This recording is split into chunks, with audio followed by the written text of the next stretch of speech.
jobs are not what they used to be. The average time an employee spends with their company is now at the lowest level ever, and that's by design. We have gone from full-time to part-time to casual to gig work, lowering the expectation of a long-term professional. It's crazy how many people do like Uber, and they do Uber Eats or Lyft or some sort of thing like this. It's actually crazy how popular it is. Relationship every step of the way. If DoorDash, this didn't do enough, studies have shown that many workplaces are now intentionally promoting the fear of job losses in an attempt to motivate workers and keep costs down. That's smart. That's a good idea. Yeah, you got to make them think that they're on the ropes. This is usually a really dumb idea. The death of job security is bad for workers and bad for companies, but nobody cares anymore. So we have immediately seen, Andrew, layoffs. Yep. We have seen price increases, so that's inflation. Teachers and staff at schools. Well, it's also like, I mean, if they're paying more money, like the, what do you call it? Like the amount of money that like jobs are paying, like minimum wage goes up, they're going to be able to get better candidates, just in general. Like the more money you pay for a job, the better candidates you're going to get. Just on average. Not it's not a 1-to-1, but there's this fucking extremely strong correlation. Coast to coast could soon be out of the job. 15 million new jobs in just 3 years, a record. Mr. Musk said the company would look to reduce headcount by around 10%. Layoffs are already piling up this year, and we're just a few weeks into 2024. Up until the 1980s, it wasn't unusual for workers to spend their entire professional careers working with just one company. Company loyalty was highly valued by both employers and employees, and the threat of getting laid off or fired was incredibly low. If you ever watch old films and see someone getting fired as a major plot point, just remember it actually was a big deal back then. What was this one? The car salesman movie, Alec Baldwin. Oh, fuck. Not Never Give an Inch. That's something else. Glengarry Glen Ross? I remember seeing this, bro. This guy, like, Alec Baldwin, huge fucking asshole, great fucking actor. He was so good with this. Coffees for closers, that's right. So good. But according to data from the Bureau of Labor Statistics, those days are long gone. The average tenure of young employees these days is less than a third of the baby boomers exiting the workforce. I think a lot of people also, this is encouraged by now that people are able to communicate more online. There is a very, very common assumption that, you know, whether it's true or not is irrelevant. People think this, that the best way to increase your salary is to, instead of increasing your rank at your current job, is to hop between company to company and then get your salary up that way instead. I don't want to sound too old here, but back in my day, people actually cared about losing their job.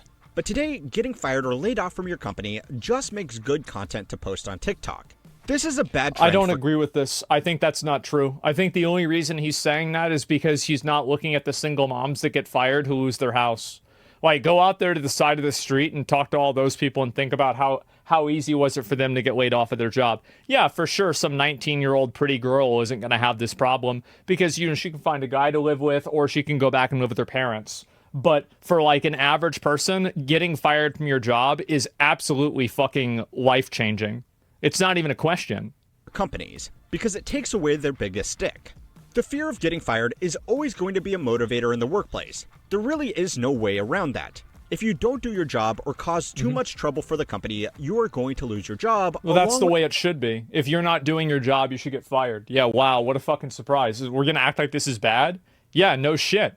But the pay and benefits that come with it. But as the great Peter Gibbons would say, that will only make someone work just hard enough to not get fired. The death of job security means that people just expect to lose their job at some point in their career these days. But there are 3 big reasons why it was allowed to get this bad, and 3 reasons why nobody really cares anymore. The first reason is that companies give up on training their own staff. There is an old joke about company staffing that goes something like this. The CEO and head of HR are arguing about the cost to train staff. The CEO asks, what would happen if we spent all this money and they quit?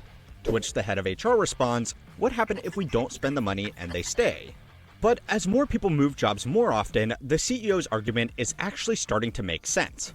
Research conducted by Peter Capelli, the director of the Wharton School's Center for Human Resources, found that the time and money spent on staff training within companies has fallen drastically. In 1979, the average worker received 2.5 weeks on the job training every single year. It's also, if you keep rotating employees regularly for easy jobs that don't require a lot of like intuitive thinking or critical thinking, you're able to keep salaries lower. Because, you know, like a lot of the times whenever people get cut from jobs, like there's actually even laws against this where like you can't just cut people because their salary has gotten too high. Well, think about why there's laws against it. Well, there's laws against it because that's what people try to do. 2004, it was just 11 hours, and most of that was safety training, not developing new skills. A more recent follow-up survey conducted by the same team in 2011 found that only 1/5 of workers received You can get around those laws easy. Of course you can. on-the-job training at all within the last year. Companies don't want to train people because they are leaving their jobs more frequently than they used to. Yeah, sure. So they are only willing to hire employees that are already able to do the job. Standardized systems have made this a lot easier for them to do. If you are a professional office worker, it's almost a prerequisite to have a basic proficiency in Microsoft Office, especially Excel. And every profession now has its own industry standard productivity programs. If you are a creative, you use Adobe Suite. If you are in sales, you use HubSpot or a comparable CRM. And if you're in marketing, you need to know your way around a box of crayons. Oh, and the advertising analytics backend of Google, Meta, and LinkedIn. Since these skills have become the standard for all employees, companies can hire people that are already ready to work on day one. Where in the past, they would need why would you want to? Well, it's like, yeah, of course. It's like if you're in a raiding guild, would you want to gear somebody up or just recruit somebody to the guild that's geared? Oh, it's a lot easier to just recruit somebody to the guild that's geared. Like, why would you want to gear up a whole new person? Yeah, want the easier way? Yeah, exactly. It's not even a question. Lengthy training program on the unique in-house systems of that particular company. Yeah. But standardized programs have also meant that people can find a new job that they are qualified for with less barriers, which means they switch jobs more often, which means companies invest less into training unloyal staff, which creates even more need for industry. It's also because people don't have upward mobility inside of their own jobs. I don't know if he's going to cover this at all, but this is probably, I think, one of the biggest reasons. It's because, like, Blizzard, ironically, is actually one of the companies that at least I'm aware of that doesn't have this problem where there is a lot of upward mobility, but or at least there used to be. But with a lot of companies, you're kind of like, bracketed in where you can only go like maybe 3 positions above your current one before you'd have to join another company and then do 3 more and then go back to your original company. And then somehow now you're qualified to do the job that they said that they weren't going to hire you for fucking 5 years ago. 3 is already too much. Sure. I'm just throwing out a number. Same with salary bumps. Yeah, definitely. Right. That's the reason why. Standard systems. The ultimate incarnation of this trend is platform-based gig work. Yep, there it is. The professional relationship for this kind of work lasts as long This as is the beginning of this is the beginning of neo-feudalism, by the way, where you have a lot of people whose job it is to only drive around other people with more money than them. This is the beginning. We're seeing it. It's right in front of us. Nobody wants to acknowledge it. It's happening, and it's going to get worse every year. It's just a taxi. It's like, dude, Uber and Lyft is, I would say, 20x or 50x more prevalent and more common than a taxi. Way, way more. And it didn't really have food delivery except for like a couple of places, like pizza places, maybe Chinese, a couple of other places had delivery. Now everything's got it. App is running, and riders often work between multiple apps at the same time to maximize earning and minimize downtime. If you want to get ahead in a professional career these days, I'm sorry to tell you, but you are going to have to invest some of your own time and money into training yourself, even if it's just to tick a meaningless qualification box. Yep. Companies aren't going to train you anymore, which means if you quit or get laid off, it's not as big My of a... perspective on this is always lie and cheat on every resume that you possibly can, because the company will do the exact same thing to you given the opportunity. Only don't do that in situations where you can be held criminally liable for not doing it, or in situations where it will be immediately disproven and it can be damaging to you. Other than that, lie about everything and mislead them as much as you can, because they'll do the same thing to you. A deal for either party. But the decline of on-job training is just the first reason. So it's time to learn how money works, to find out why job security is dying, why nobody cares, and what happens when nobody has a job for long enough to be good at it. This week's lesson is sponsored by Manscaped. Just in time for Father's Day, Manscaped introduces the must-have gifts for every dad. Meet the Handyman and the Weed Whacker 2.0. First up, the Handyman, the face shaver designed for dads. As a hiring manager, I'll figure out your lies. You're right, but there's places that don't have good hiring managers, and that's what you got to rely on. Long hair leveler blade, that's why you go with the shotgun approach. A close, smooth shave, tackling up to 3 days of growth effortlessly. What makes the Handyman exceptional is its skin-safe technology, significantly reducing the risk of nicks and cuts, and its waterproof design, making it easy to rinse under the faucet. Now onto the Weed Whacker 2.0. This nose and ear trimmer is perfect for dads looking to manage those tricky areas. No work for companies or contractors. It features a 7,000 RPM motor and a 360-degree rotary dual-blade system for efficient grooming. The Weed Whacker 2.0 is cordless, waterproof, and it comes with a high-performance battery that lasts up to 45 minutes, ensuring it's always ready when dad needs it. Don't settle for ordinary gifts like coffee mugs this Father's Day. Opt for something from Manscaped like the Handyman or the Weed Whacker 2.0 and help dad elevate his grooming game from caveman to gentleman. Yeah, they sent me stuff, but I never really use it. And use promo code HMW20 and get 20% off plus free international shipping. Make this Father's Day one to remember with Manscaped. The death of job security is bad news for companies, even if they were the ones that caused it. The simple fact is that when you get a new job, you aren't going to be very good at what you do until you learn your new role. Standardized systems have made it easier to transfer basic competencies between companies, but even little things like who you talk to about authorizing your expense reports, the names and faces of clients, or how the office printer works, they all take time for new people to learn. According to a study conducted by Gallup, a business analytics company, it takes the average employee 12 months before they reach their full performance potential in their new role. This is like a whole study done on this about how like adding more people to a software project actually makes it take longer. I forgot what the term is for it, but it's a well-known and documented phenomenon. Studies have suggested that new employees are not fully autonomous in their responsibilities for the first 18 months of their employment. Is that it? I didn't hear that before. Are only spending 3 years in their jobs on average, that means they are going to be spending a third of their career just getting up to speed in their new role. That means a loss in productivity for the companies they work for, right? Wrong. Worker productivity is actually at all-time highs. It is. So that begs the question, is this in spite of lower job security or because of it? The second reason that job security is... I think a big reason is also because jobs have been optimized. So a worker can produce more product and more output because their job has been min-maxed more by people whose job it is to min-max jobs and technology. So like there's a lot of reasons why workers are more productive that actually doesn't have anything to do with workers. It's because the people that min-max jobs are getting better at it every year. And technology gets better every year. This is a bullshit take? No, I'm just completely right, and it's obvious. Yeah, there's literally no... If you're arguing against this, you're dumb. ...been dying is that it's a great motivation tool. If the fear of losing your job is only enough to motivate you to do the bare minimum to avoid that tap on the shoulder, then you should know that companies have responded by moving those goalposts. A study conducted by economists at Manchester and Cardiff University looked at the motivating factor of what they called manufactured job uncertainty. In this report, researchers tried to work out why fears of job security was going up, even when the rates of people being fired from full-time positions was stable. It's the same reason why people that are probably afraid of shark attacks go up during Shark Attack Week. It's because people are talking about layoffs all the time. It's like there's not that many people getting attacked by sharks, but whenever you're reading posts about it every day, you think, holy fuck, man, I better not take a bath. There might be a shark in there. That's the reason. It's the same reason, like, this is going to be a spicy one, okay? It's going to get some people mad. Get ready. It's the same reason for, like, false rape accusations. People think that it happens all the time.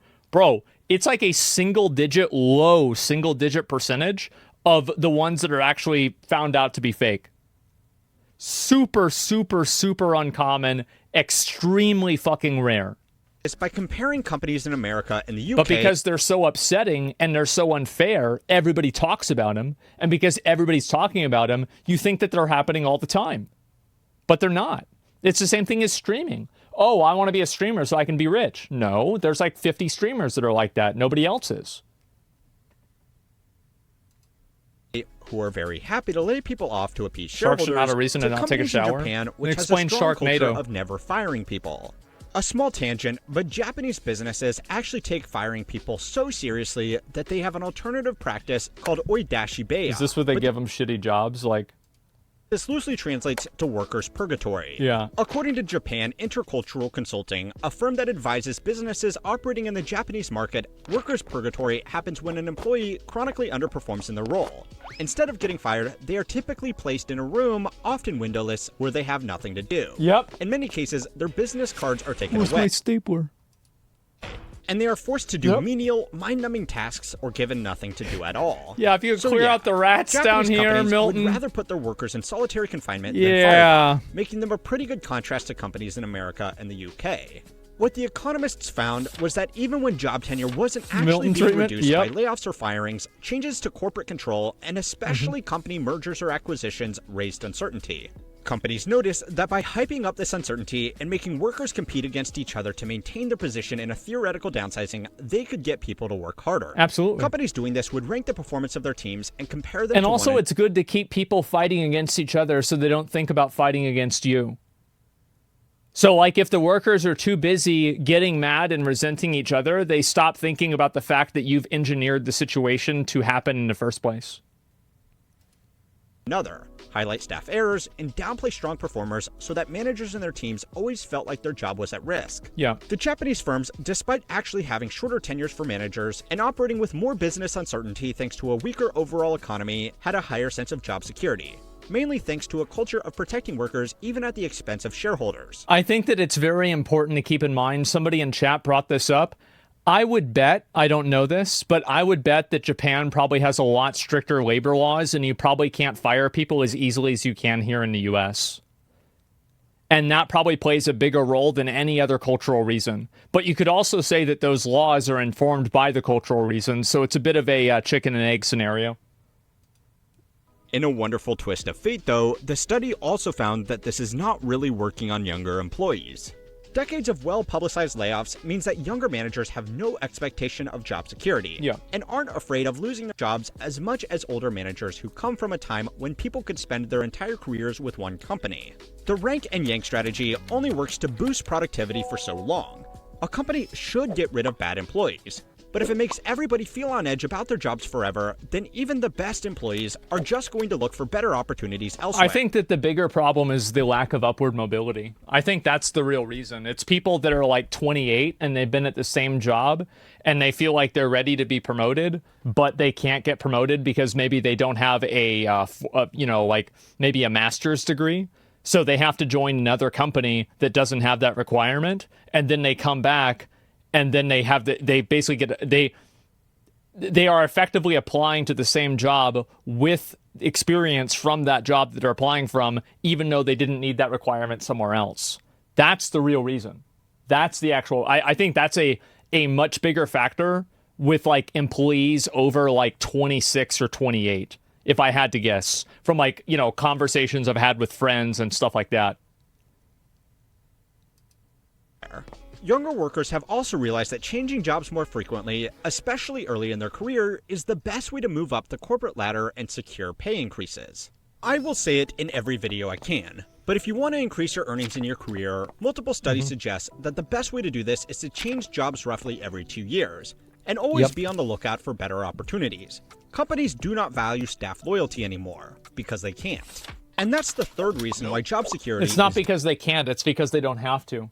The companies only valued that in the past because it was the most effective way for them to make money. The companies never actually cared about you. It's just that caring about you was a secondary outcome to them seeking the highest profits possible. Now that that's no longer possible or it's no longer necessary, then they don't care about you anymore. They only cared about you as a byproduct of a greater goal. Dying.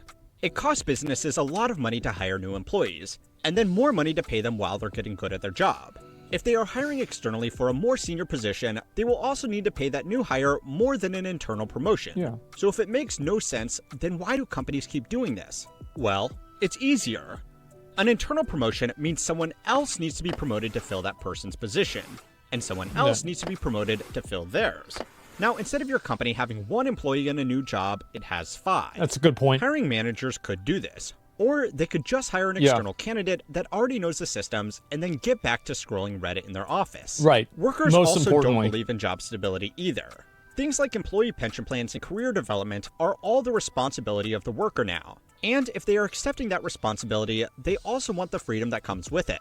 Some companies like consulting, legal, and accounting firms have built their entire workforce around limited-time employees. Overworked, underpaid graduates will stick it out in entry-level roles because they know it looks good on the resume when they apply for a real job in 2 years. Which is true, though. The fact is that, like, being and having one of those jobs is absolutely true, that it helps you a lot. It is, and that's the problem. Is that, like, it shouldn't be true, but it is. That's why people take unpaid internships. Absolutely. Companies can attract high-performing workers by bragging about how secure they are. Even companies that were considered American institutions have fallen apart too many times for people to think that their job is secure. And job security isn't a selling point worth taking a job for. I don't think that people are viewing job security as an outcome of the companies falling apart or going bankrupt. Like, unless you're Enron, the Lehman Brothers, or, you know, a handful of other places, like a game studio, for example, it's probably not going to happen in this way. That's not the real reason. People have learned not to care. So, congratulations, corporate America. You kind of played yourself. There's so much more I want to say on this topic, but it wouldn't make for a good YouTube video. For things like that, make sure you're subscribed to my totally free email newsletter Compounded Daily if you want to get articles that can't be made into videos. The bonus fourth reason that job security is dead is this man right here. Go and watch my new video to find out how an unremarkable chemical engineer worked his way up to personally reshape corporate America into what it is today, all while destroying his company in the process. What a good guy. To keep on learning how money works. What a nice dude. How about that? Well, I figured I'd watch this since I haven't talked about this stuff in a while, but I think it's actually a pretty big problem. I think it's happening, obviously, like with gaming. It's a huge thing. What's this here? Whenever I ask for a raise, my boss makes veiled threats saying if you can't keep up with your workload, we'll bring on other people. Well, what you should do, again, like, my perspective is that this is the way I am in a guild or anything like that. I'm always only in it for myself, and the only times that I help other people or go beyond the scope of what I need to do are in cases where it will be eventually advantageous to myself. I am always advocating for myself directly and myself primarily. If I help other people in the process, then that's usually a good thing, and I will try to do that. But I always put myself first. I put my interests first, and I do what's best for me in all circumstances, even if it's at the detriment of the organization. If it's at the detriment of the company, that's too bad. Oh, that's too bad. Because, again, I don't care about them. I care about me. That's it. That's what matters. And so it's your company. Well, I'm not. Yeah, this is different, right? I mean, now I have to give a shit, right?